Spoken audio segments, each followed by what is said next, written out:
Assalamualaikum warahmatullahi wabarakatuh. Kecerdasan Imam Al-Baqilani.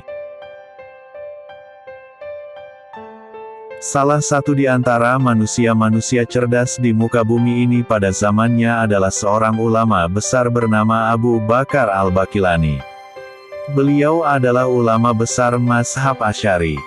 Bahkan beliau merupakan tokoh utama Asy'ariyah sepeninggal Abu Hasan Al-Asy'ari.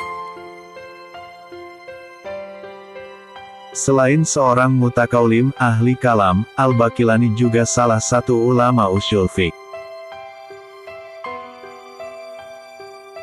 Suatu ketika Imam Abu Bakar Al-Baqilani yang terkenal sebagai ahli debat pernah berjumpa dengan seorang pendeta Nasrani.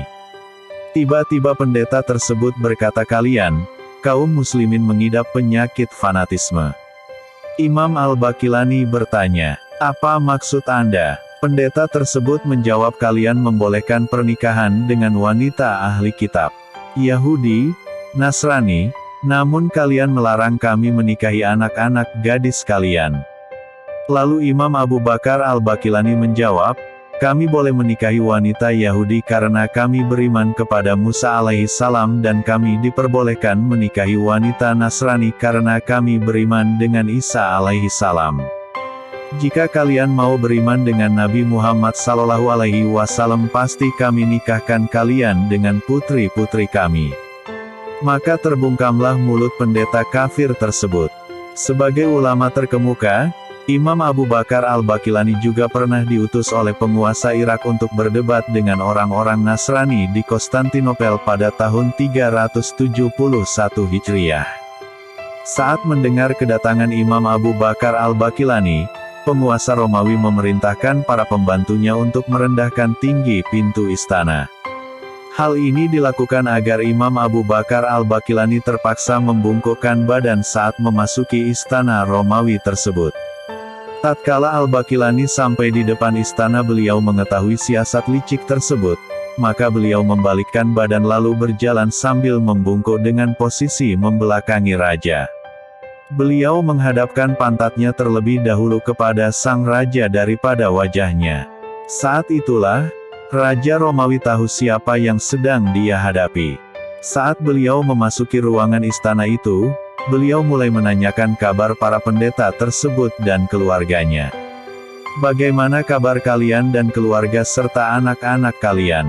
Mendengar hal itu, maka murkalah sang raja. "Bukankah Anda tahu kalau pendeta-pendeta kami tidak menikah dan tidak memiliki anak?"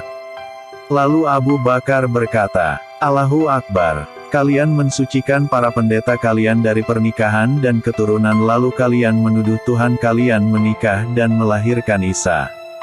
Mendengar jawaban ini, sang raja makin murka lalu ia berkata, "Bagaimana pendapatmu terkait Aisyah? Tuduhan selingkuh yang pernah menimpa Aisyah radhiyallahu anha?"